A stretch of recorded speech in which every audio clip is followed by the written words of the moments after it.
Olá pessoal, tudo bem? Bom, eu sou o professor João Felipe, eu estou aqui para a nossa primeira aula de conhecimentos gerais, seu concurso para cartório.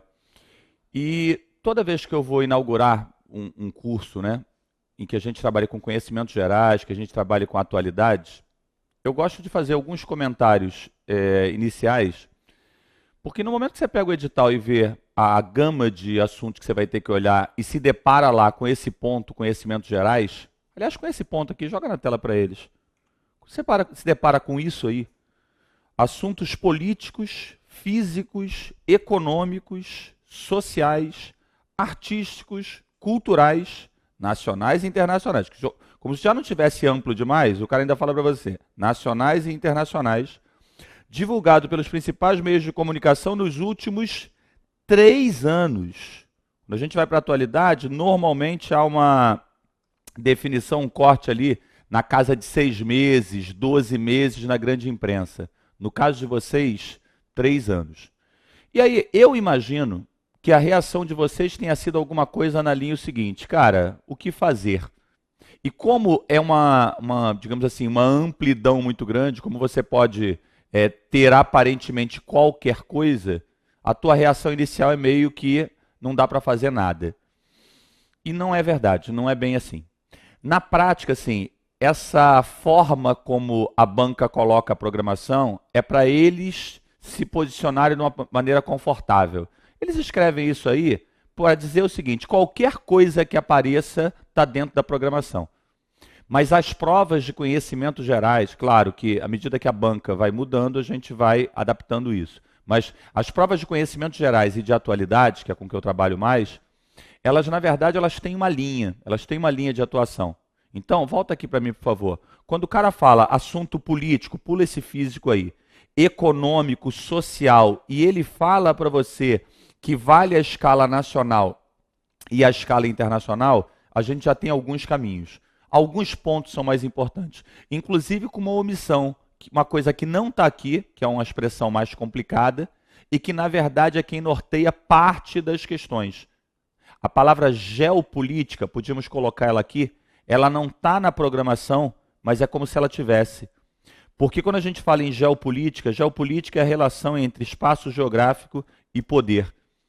E quando você fala da política internacional, da economia internacional com repercussões sociais, a gente obviamente enxerga a geopolítica como uma das linhas. Obviamente, ao citar economia, a gente tem que se preocupar com globalização e características da economia mundial. Esses dois pontos têm impacto na realidade brasileira. Então, ao falar de geopolítica, a gente tem que pensar no balanço de poder no mundo. E o Brasil não é uma das grandes potências, mas também não é carta fora do baralho, né? É um dos BRICS, é um país importante aí nesse tipo de tentativa de mudança de ordem mundial. Então, o nosso trabalho aqui é mais na tentativa de organizar para vocês esses conhecimentos aparentemente soltos e mostrar para você também que não adianta ficar correndo atrás do detalhezinho.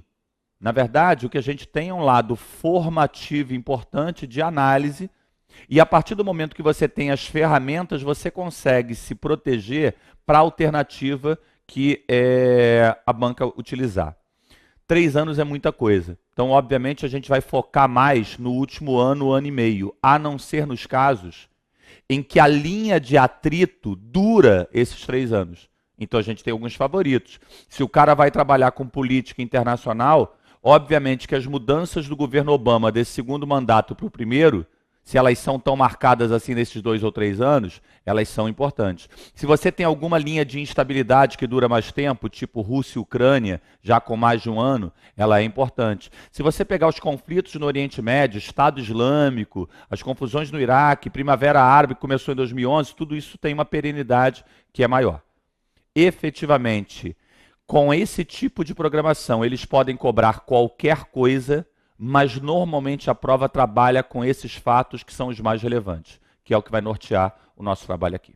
Ok? Vamos lá então? Vamos começar o nosso giro pelo Brasil e pelo mundo. Primeira coisa que eu destaco para você, isso aqui é um mapa que saiu na revista Veja, há coisa de 1 ano, quando a Escócia quase conseguiu se emancipar do Reino Unido, mas foi quase mesmo, né?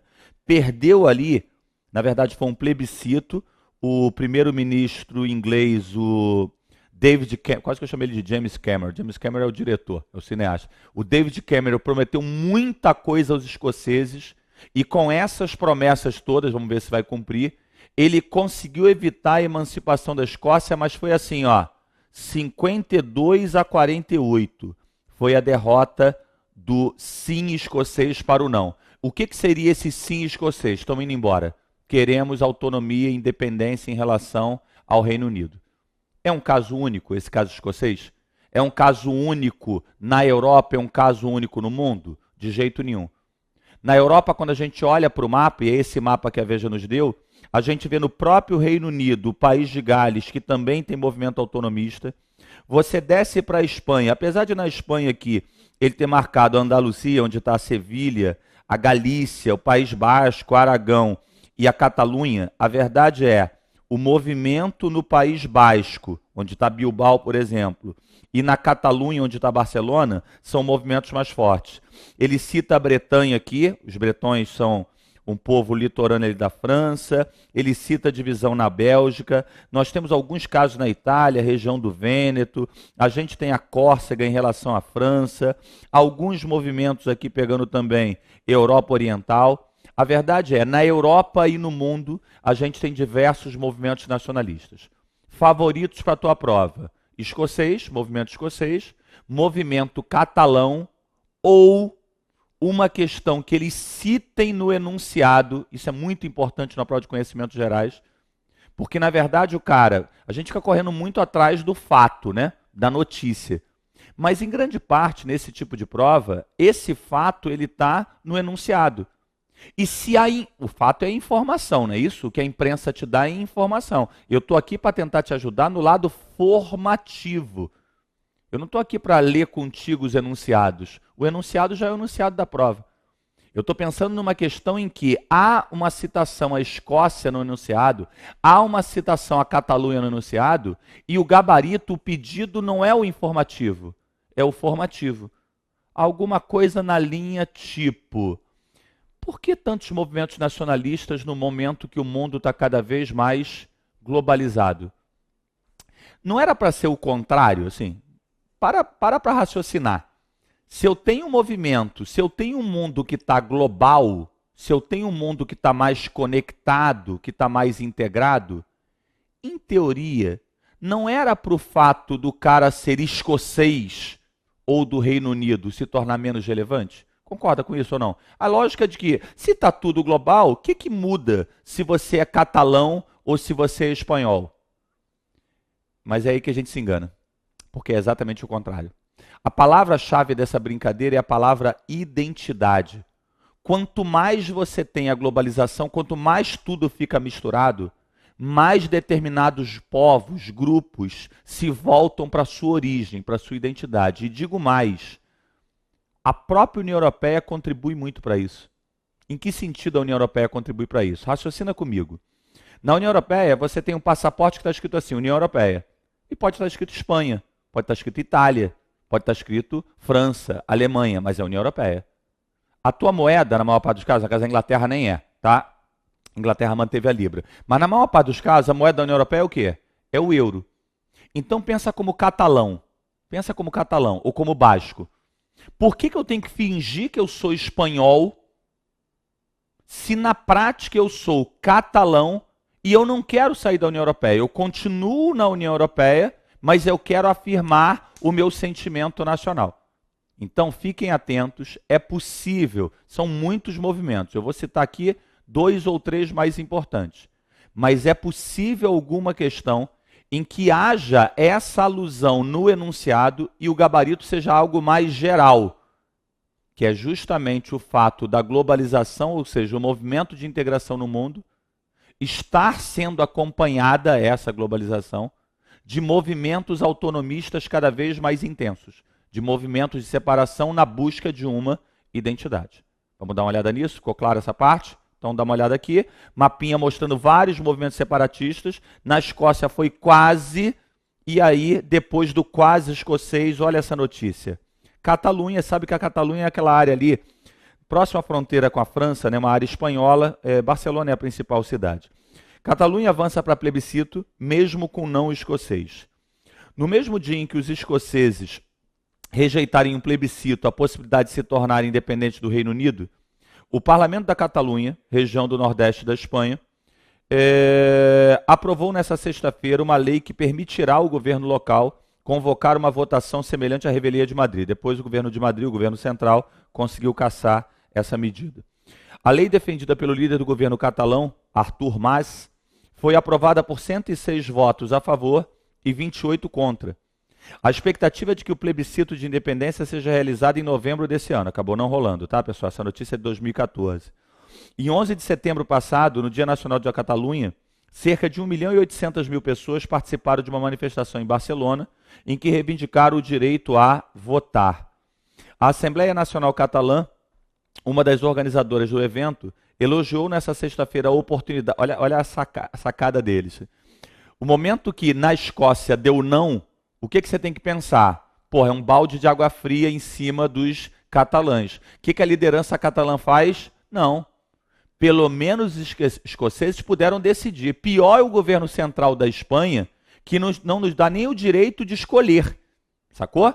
Então, o que poder. Claro que se a Escócia, se o sim tivesse vencido, amigo, aí eu vou te falar que aí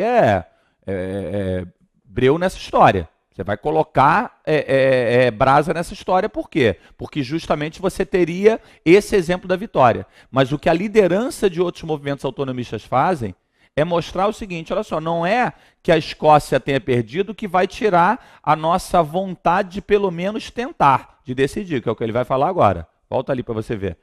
A Assembleia Nacional Catalã, uma das organizadoras do evento, elogiou nessa sexta, entre aspas, é o que o cara falou, a oportunidade que o povo escocês teve de decidir com liberdade através das urnas seu futuro coletivo. Para a Assembleia Nacional Catalã, votar já representa uma vitória democrática. Muito bom isso, né? A ANC ponderou que o resultado escocês não interfere no processo da Catalunha. Londres defendeu a União à base de urnas e sedução dos escoceses, enquanto o governo da Espanha nega a democracia aos catalães e opta por uma política de recentralização feroz, informou uma fonte da ANC. A reportagem é de 19 de setembro de 2014, ok? Vocês se posicionarem aí. Além disso, nem a base social mobilizada a favor do processo, nem o nível de descontentamento da Escócia com Londres se parece ao que quantificam a maioria parlamentar e as diferentes pesquisas e as concentrações massivas da sociedade civil catalã. Quer dizer, o que ele diz é assim, e além de tudo nos parece que o movimento para a autonomia na Catalunha é ainda mais forte. Detalhe curioso, eu tenho falado aqui desse não escocês, né? Então o não escocês é, não, eu, escocês, não vou me separar do Reino Unido. E não é que agora começa a aparecer notícias do Reino Unido podendo sair da União Europeia. Olha que vida difícil, né?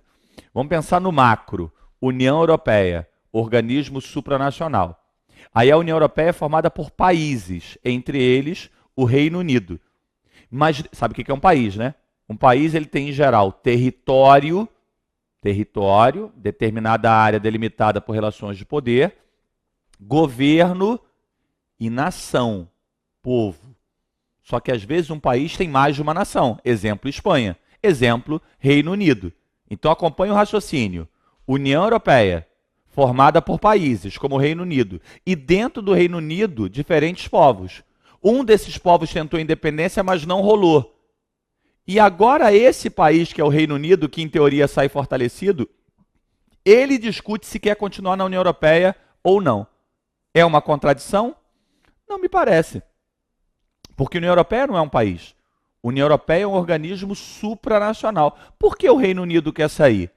A verdade é que ele nunca entrou muito de verdade, né? Vamos combinar? Ele está dentro, é membro, mas você vê, não adota o euro, não adota a livre circulação de pessoas. A alma da União Europeia, apesar da Inglaterra ser muito importante, a alma da União Europeia não é a Inglaterra. Quem é a alma da União Europeia? Vocês conhecem um pouco da história da União Europeia? A União Europeia é de 92, do Tratado de Maastricht. Mas, na verdade, o que começou a gestar a União Europeia foi um acordo de 51. Nem se falava em globalização. Não estou dizendo que não havia globalização, mas nem se falava em globalização. E lá em 51, Alemanha e França, tudo bem que a Itália também entrou, e 3 pequenininhos, Bélgica, Holanda e Luxemburgo. Mas Alemanha e França, essa é a alma da União Europeia, se uniram para facilitar a circulação de carvão e aço. Pessoal, 51 está mais perto do quê? Está mais perto desse mundo globalizado de hoje ou do mundo da Segunda Guerra Mundial? A Segunda Guerra Mundial acabou em 45. França e Alemanha eram o quê? Inimigos. Você sabia que o que é a União Europeia hoje começou a ser gestado muito mais por um plano geopolítico do que um plano econômico? No fundo, o início do que hoje é a União Europeia foi uma estratégia para não ter uma nova guerra entre eles. Tipo, França e Alemanha se aproximam, deixam carvão e aço circular livremente para evitar um novo conflito. A questão é, deu certo, e à medida que carvão e aço foram circulando livremente, a coisa funcionou, eles avançaram para o mercado como europeu e depois avançaram para a União Europeia. A Inglaterra só entrou em 73 e o bloco começou a ser registrado em 51, virou Comunidade Europeia em 57. Quando lançaram o euro, a Inglaterra não quis. Quando lançaram a livre circulação de pessoas, a Inglaterra não quis. Entendeu? Então é muito importante que vocês entendam nessa escala o que é supranacional, o que é Estado nacional e o que são as nações. Porque eu posso ter um Estado nacional como a Bélgica, por exemplo, que é binacional. Porque você tem o E olha que a Bélgica é pequenininha, hein, cara. Bélgica é do tamanho de Rio de Janeiro. Então, você tem o belga que fala francês, uma região chamada Valônia, e você tem o belga que fala Flamengo, como o time aqui do Rio, mas é uma língua, é um holandês. Flamengo é a região de Flandres. É um holandês com sotaque, vamos dizer assim. E aquela história, para a gente, isso não muda lhufas.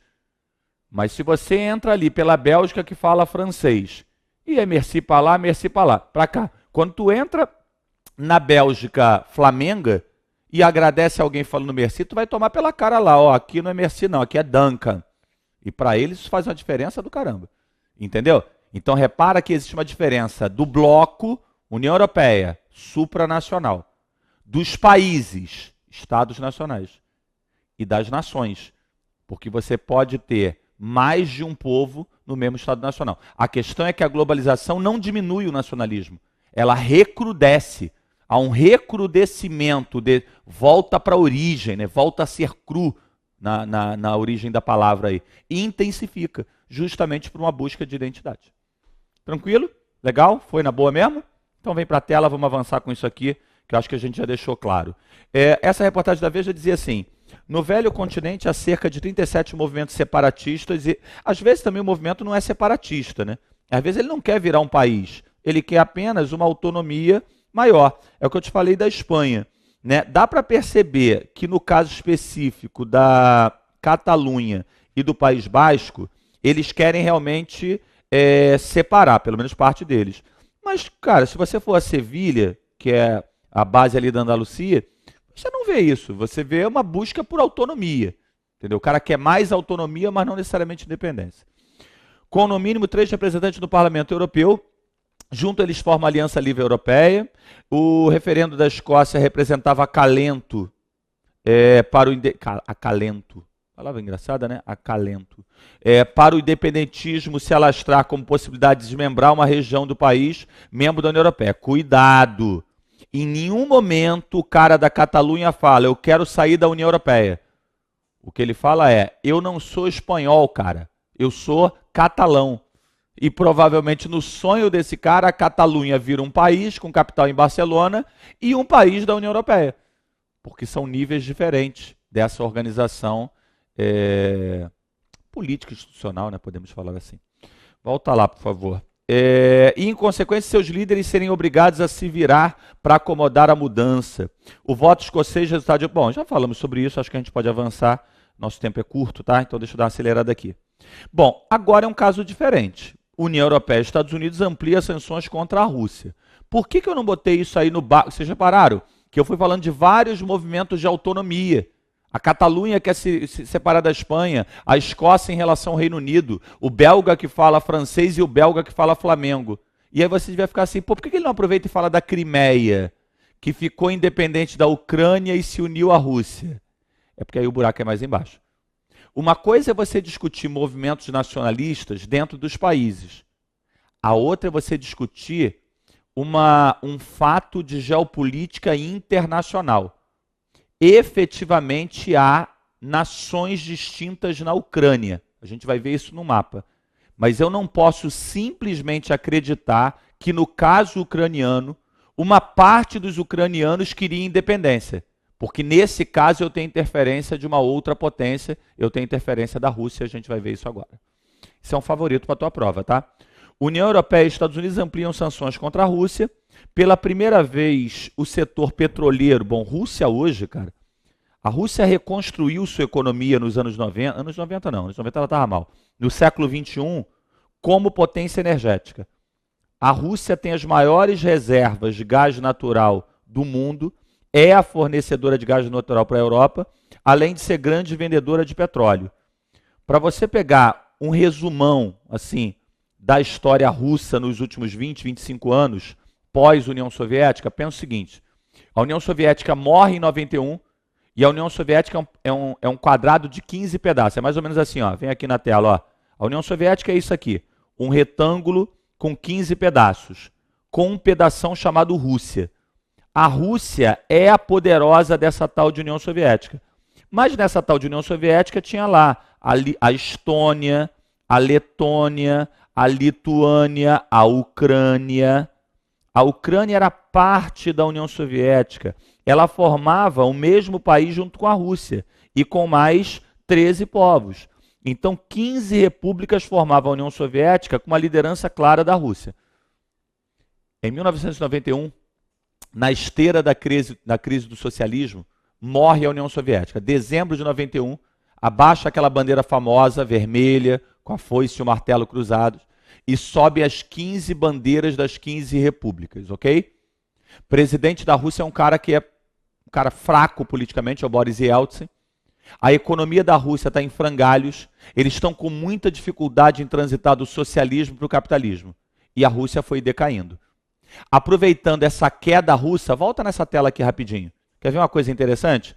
Vamos mudar aqui a cor da nossa caneta e vamos fazer aqui um esboço de Europa. E nesse esboço da Europa, porque a Rússia, a União Soviética é grandona, né?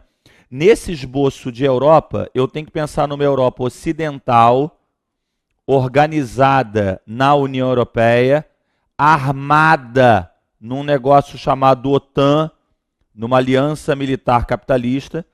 Mas eu não posso esquecer que existe também uma Europa ocidental.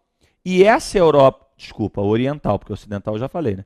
Eu não posso esquecer que existe também uma Europa oriental, onde está a Polônia, onde está a Hungria, onde está a Romênia. E tudo isso era área de influência de quem, pessoal? Da União Soviética. Aproveitando que a União Soviética morreu e que a Rússia está fraca, o que os países ocidentais fazem? Avançam com a União Europeia para o lado oriental. Os Estados Unidos avançam com a OTAN para o lado oriental. A verdade é que nós somos ocidentais. O Brasil hoje é parceiro da Rússia num grupo geopolítico, que eu falo daqui a pouco, ainda hoje, dos BRICS. Mas, cara, não sei você, mas, em geral, nós brasileiros temos uma visão ocidental de mundo. Não só a gente está no hemisfério ocidental, mas, mais do que isso, de estar a oeste ou a leste do meridiano de Greenwich, a Austrália está lá no hemisfério oriental e ninguém tem dúvida que a australiana é ocidental, nesse sentido da formação que eu estou falando. Eu não estou falando de estar à direita ou à esquerda do meridiano de Greenwich. Estou dizendo na visão brasileira clássica, colonizado por Portugal, muito próximo da Inglaterra numa época da história, próximo dos Estados Unidos. O fato é, o Brasil está trilhando um caminho geopolítico de aproximação com a China, que é o nosso maior parceiro comercial hoje, você sabe disso, com a Índia, nosso parceiro diplomático, com a África do Sul, com a Rússia. Mas a nossa ligação histórica é com os Estados Unidos, é com a Europa. Tá legal? Isso é uma coisa mais ou menos óbvia. Nós tendemos a ver os conflitos na lógica ocidental. No caso disso aqui, a gente tem um vilão da história, que é o Putin. Quem é o Putin? É o presidente da Rússia a partir de 98, 99. É a Rússia que passou por esse ocaso geopolítico, por essa grande decadência, e começa a reconstruir sua economia na virada para o século XXI, com esse Putin, que é retratado sempre na nossa imprensa aqui como ditador, persegue minorias e por aí vai. Ok, mas a popularidade do Putin hoje lá na Rússia é em torno de 70% a 80%, tá? Olha para o desenho e tenta imaginar como é que os russos enxergaram Não quero justificar os caras, não. Estou tentando entender a lógica deles. Como é que os russos enxergaram esse movimento da OTAN e da União Europeia vindo para a Europa Oriental? Tenta olhar como russo. A Europa Ocidental está aqui, organizada na União Europeia, e ela vem e faz isso aqui. Se você é russo, o que você está vendo, pessoal? Os inimigos estão o quê? Chegando, estão vindo. Então, quando a população da Ucrânia, ex-república soviética, claramente uma área ligada à Rússia, faz um movimento para o Ocidente, o Putin vai lá e trava. O que aconteceu claramente foi isso. A população da Ucrânia tomou uma decisão, ao meu ver, soberana. Nós queremos nos aproximar da União Europeia. Faltou combinar com a Rússia, que é a grande liderança local, e faltou combinar com parte dos ucranianos, que falam russo e não querem se afastar dela. E aí aconteceu o quê? Vem para a tela para a gente ver.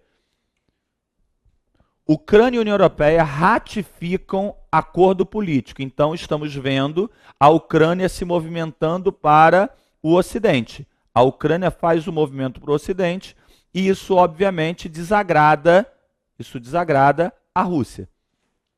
A Ucrânia e a União Europeia ratificaram nessa terça-feira um acordo de associação, uma medida que simbolicamente distancia ainda mais a ex-república soviética da influência russa. Faltou combinar com Putin, né? Uma vez que a implementação dos aspectos comerciais foi adiada para 2016. Quer dizer, não é um livre comércio ainda, não chamaram a Ucrânia para a União Europeia ainda, mas estão negociando, em virtude da oposição da Rússia. A ratificação do acordo de associação foi anunciada pouco depois da aprovação em Kiev. Quem fala ucraniano fala Kiev, mas a gente aqui fala Kiev. Eu não falo ucraniano por acaso, então por isso que eu estou falando assim. De leis que garantem maior autonomia às regiões pró-Rússia. Peraí, que regiões pró-Rússia do leste é esse? Vamos ver no mapa do que ele está falando aqui? Regiões pró-Rússia do leste, é isso aqui, ó. Ucrânia é esse país que eu vou delimitar para você. Não, outra cor, essa cor não está boa. Vamos delimitar a Ucrânia para você. Esse é o território ucraniano. Vou fazer certinho não para a gente ganhar tempo, tá, pessoal? Isso aqui é o território ucraniano. Olha a situação. Já nem posso mais botar a Crimeia. A Crimeia já foi para o saco. Isso aqui já perdeu. Era território ucraniano até um ano. Então, isso que eu estou demarcando agora é a Ucrânia de hoje. Olha a legenda dos povos que vivem na Ucrânia. Cor branca, Ucrânia Ocidental claramente querendo ir para a União Europeia. Menos de 20% fala russo. Cor vermelha, de 20% a 50% fala russo. E na Crimeia, que já foi anexada pelos russos, e Donetsk, por exemplo, que corre um grande risco de se separar da Ucrânia, é muito provável que a Ucrânia venha perder esse território, a verdade é essa. Essa galera fala russo. Então, à medida que a Ucrânia faz esse movimento para o Ocidente, essas partes do país de língua russa, elas não aceitam e se movimentam para a autonomia. E o Putin faz o quê? Arma esses caras. O resumo da ópera é esse. Você vê como é que eu não podia botar essa parte da aula lá no início? Porque não é questão de nacionalismo só. É uma questão de nacionalismo, mas também com um ator importante na área, que é a Rússia, que não aceita que essa sua tradicional área de influência se desloque. Quer ver no texto? Volta lá rapidinho e a gente volta já já no mapa. A reportagem dizia assim, o presidente ucraniano Petro Poroshenko considerou que a adoção do acordo aprovada pelos 355 deputados presentes significa um primeiro passo para a adesão à União Europeia. No fim de 2013, o então presidente, aí é que é a discussão, esse tal desse Poroshenko não era o presidente da Ucrânia se a gente voltar um ano e meio. O presidente era esse cara aqui, ó. Vitor, eu sei que pra gente é complicado, né, gente? Poroshenko e Yanukovych dá no mesmo. Mas pensa que um deles era próximo à Rússia. E a população da Ucrânia derrubou esse cara e botou um líder pró-ocidental. Ok, tomou essa decisão. Faltou combinar com a Rússia. Ok? Segura aí que a gente volta daqui a pouco falando ainda desse assunto. Esse assunto é um assunto que a gente tem aí um nível de profundidade que merece ainda mais alguns comentários. Próximo bloco eu continuo.